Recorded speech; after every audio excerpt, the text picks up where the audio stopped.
السلام علیکم ورحمۃ اللہ وبرکاتہ۔ اعوذ باللہ من الشیطان الرجیم، بسم اللہ الرحمن الرحیم۔ رب اشرح لی صدری ویسر لی امری واحلل عقدۃ من لسانی یفقہوا قولی۔ رب زدنی علما، اللہم فقہنا فی الدین، آمین۔ کیا حال ہیں آپ سب کے؟ امید کرتی ہوں خیریت سے ہوں گے۔ دعا ہے اللہ سبحانہ تعالیٰ آپ سب کو اپنی حفظ و امان میں رکھے۔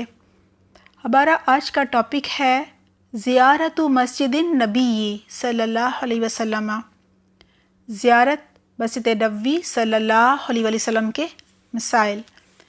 پہلی حدیث ہے، مسجد نبوی صلی اللہ علیہ وسلم کی زیارت کرنے اور اس میں نماز پڑھ کر زیادہ اجر و ثواب حاصل کرنے کی نیت سے مدینہ کا سفر کرنا مسنون ہے۔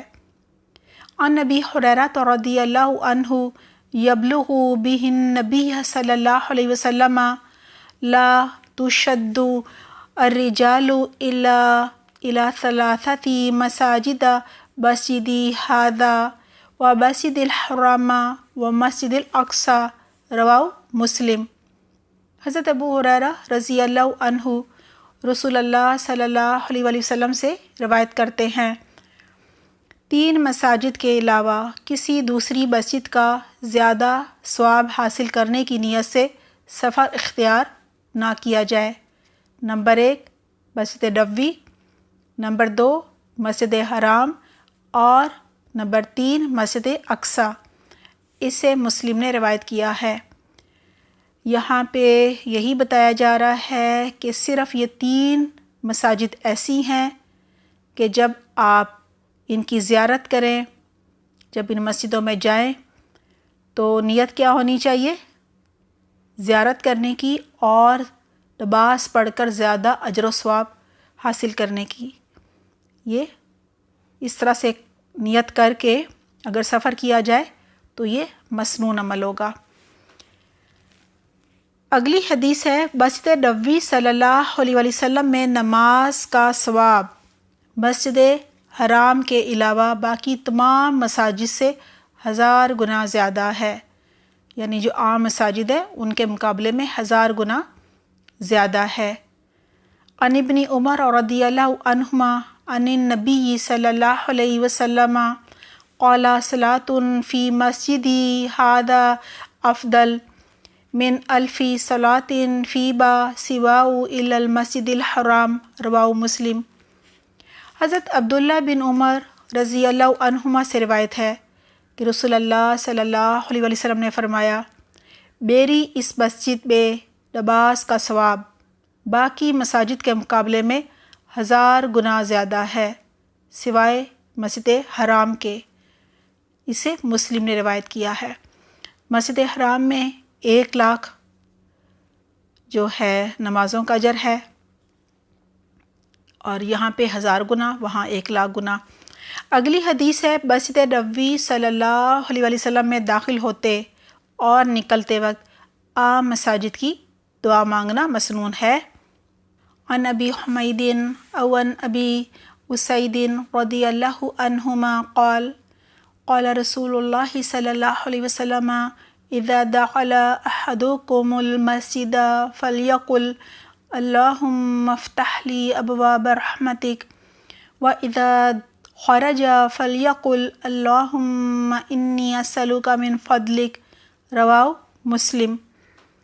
حضرت ابو حمید یا ابو اسید رضی اللہ عنہما سے روایت ہے کہ رسول اللہ صلی اللہ علیہ وسلم نے فرمایا، جو کوئی شخص مسجد میں داخل ہو اور یہ دعا مانگے، یا اللہ میرے لیے اپنی رحمت کے دروازے کھول دے، اور جب مسجد سے باہر نکلے تو یہ دعا مانگے، یا اللہ میں تیرے فضل کا طالب ہوں، اسے مسلم نے روایت کیا ہے۔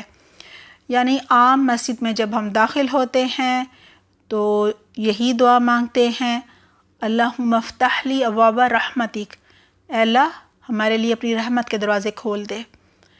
جب اندر جاتے ہیں تو رحمت مانگتے ہیں، اور جب باہر نکلتے ہیں تو ہم فضل مانگتے ہیں، اللہم انی اسألک من فضلک۔ تو یہاں یہ بتایا جا رہا ہے کہ مسجد نبوی میں بھی یہی عام مسجد والی دعائیں مانگنی ہے، داخل ہونے کی بھی اور نکلنے کی بھی، کوئی الگ سے نہیں ہے۔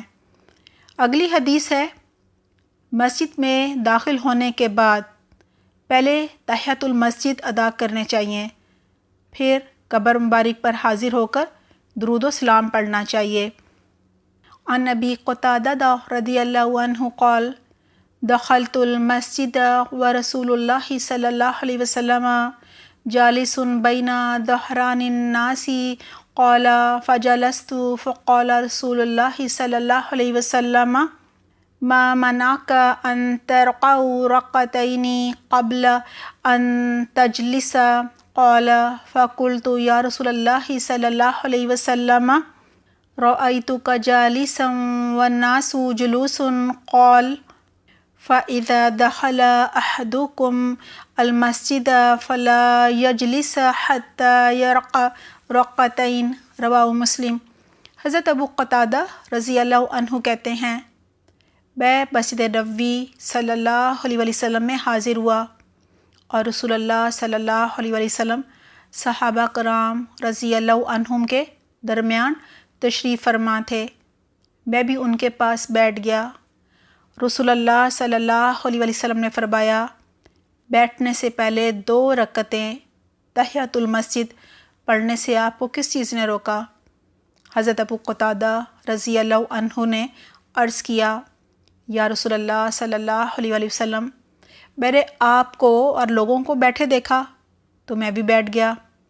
آپ صلی اللہ علیہ وسلم نے ارشاد فرمایا، جب کوئی شخص مسجد میں آئے تو اس وقت تک نہ بیٹھے جب تک 2 رکعت تحیۃ المسجد ادا نہ کر لے۔ اسے مسلم نے روایت کیا ہے۔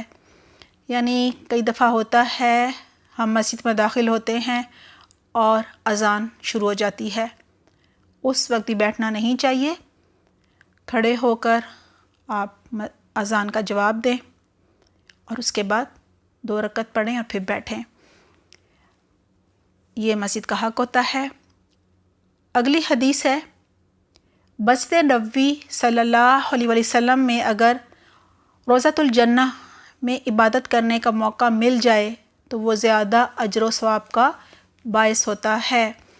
عن ابی ہریرہ رضی اللہ عنہ عن النبی صلی اللہ علیہ وسلم قال ما بین بیتی و منبری روضۃ من ریاض الجنۃ و منبری علی الحوض رواہ البخاری۔ حضرت ابو ہریرہ رضی اللہ عنہ سے روایت ہے کہ نبی اکرم صلی اللہ علیہ وسلم نے فرمایا، میرے حجرے اور منبر کے درمیان والی جگہ جنت کے باغوں میں سے ایک باغ ہے اور میرا منبر میرے حوض پر واقع ہے۔ اسے بخاری نے روایت کیا ہے۔ ریاض الجنہ کو سفید سنگ مرمر کے ستونوں اور سفید قالینوں سے نمایاں کیا گیا ہے تاکہ لوگوں کو وہ آرام سے مل جائے، پہچان سکیں اور وہاں پہ عبادت کر سکیں۔ اور اس جگہ کا دوسرا نام روضہ شریف ہے، اور جہاں آپ صلی اللہ علیہ وسلم کی قبر مبارک ہے اسے حجرہ شریف کہا جاتا ہے۔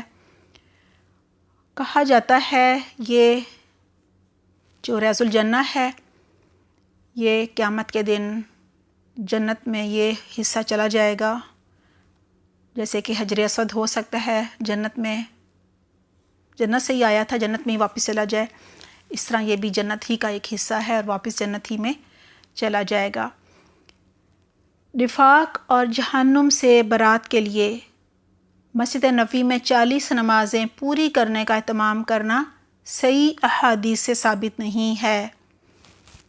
وہ سب ضعیف حدیث ہیں جن میں کہا جاتا ہے کہ جس شخص نے میری مسجد میں قضا کیے بغیر مسلسل 40 نمازیں ادا کیں اس کے لیے آگ سے نجات ہوگی، برات ہوگی اور عذاب سے نجات ہوگی، نفاق سے نجات ہوگی۔ یہ سب جو احادیث ہیں یہ ضعیف ہیں۔ مسجد نبوی کی زیارت کے بعد الٹے پاؤں واپس آنا سنت سے ثابت نہیں، جیسا کہ پہلے ہم نے پڑھا تھا نا کہ بیت اللہ کے بعد بھی لوگ خانہ کعبہ کا طواف جب کرتے ہیں تو واپس الٹے پاؤں پلٹتے ہیں.